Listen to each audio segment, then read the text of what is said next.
सदस्य अतुलजींनी बालविवाहाच्या संदर्भातला एक महत्त्वपूर्ण प्रश्न हा आज सभागृहामध्ये उपस्थित केलेला आहे।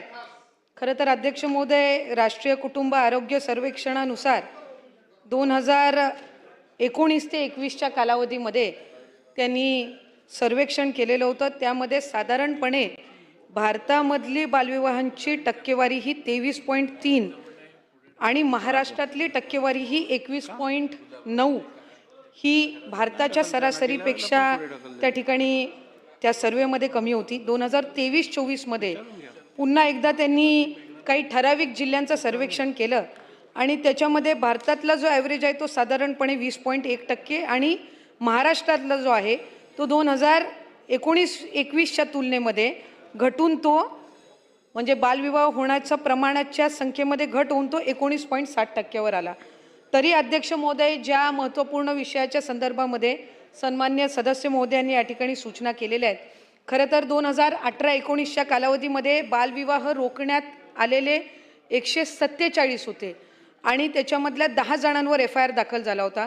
19-20 मध्ये 240 होते, 20-21 मध्ये 519 होते, 21-22 मध्ये 831 होते आणि 22-23 पासून आपण याच्यामध्ये जे अधिक प्रमाणामध्ये जे काही गुन्हे दाखल करणं असेल किंवा त्याच्या तक्रारी अधिकाधिक चाइल्ड हेल्पलाईन जी असेल याच्यामधनं ज्या काही तक्रारी आल्या या संदर्भामध्ये जी काही आपण कारवाईची प्रक्रिया जी वाढवली, 22-23 मध्ये 930 रोखले गेले आणि त्याच्यामध्ये 81 FIR झाले। 23-24 मध्ये 1253 रोखले गेले आणि 108 वर FIR झाले। 24-25 वर 1495 रोखले गेले याचा अर्थ असा की जे निदर्शनास म्हणजे येण्याचं प्रमाण हे वाढलं आणि त्याच्यामुळे बालविवाह होण्याचं प्रमाण जे आहे ह्याच्यामध्ये घट होण्यास सुरुवात झाली आणि 25-26 मध्ये साधारणपणे आत्तापर्यंत आपण 1434 हे रोखलेत आणि 136 FIR झालेले आहेत।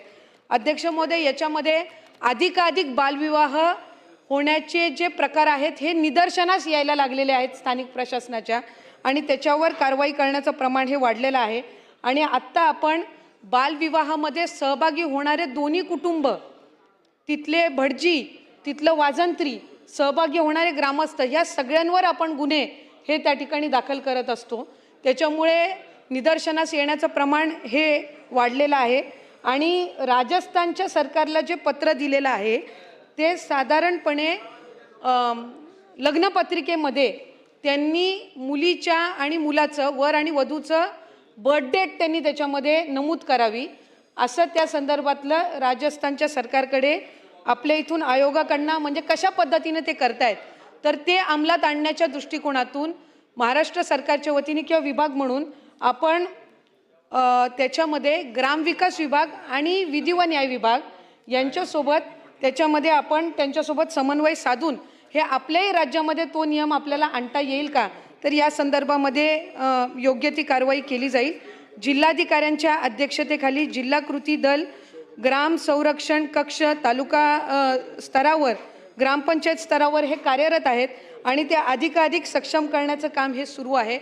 जरीही 2019-21च्या सर्वेमधल्या तुलनेमध्ये 2023-24च्या तुलनेमध्ये जरी संख्या घटलेली असली तरीही ती पुढच्या 5 वर्षाच्या कालावधीमध्ये 10%च्या आत आणण्याच्या दृष्टिकोनातून आपण त्या ठिकाणी कारवाई ही करत आहोत आणि जे संबंधित 6 जिल्हे आहेत ज्याच्यामध्ये या सर्वेक्षणाने अधिकाधिक लक्ष केंद्रित करण्याच्या दृष्टिकोनातून इंडिकेटर्स दिलेले आहेत तर त्याच्यामध्ये उपाययोजना करण्याच्या दृष्टिकोनातून तिथं मायग्रेशनचं प्रमाण जास्ती असल्यामुळे तिथं बालविवाहाचं प्रमाण म्हणजे खासकर बीड असेल, मराठवाड्यातला ऊसतोड कामगार असतील तर तिथं मायग्रेटिंग ज्या वेळेला तो पिरियड असतो त्यावेळेला बालविवाहाची संख्या ही जास्ती प्रमाणात असते। तर अशा वेळेला तिथल्या त्या कामगारांपर्यंत, ऊसतोड कामगारांपर्यंत पोहोचून त्या कालावधीसाठी बालसंगोपन केंद्र, बालगृह याच्यामध्ये त्या मुलांना किंवा मुलींना हे त्यांनी ठेवावं आणि ह्यासाठीची अधिकची सुविधा करण्याची सुद्धा एक तयारी ही विभागाची आणि शासनाची आहे।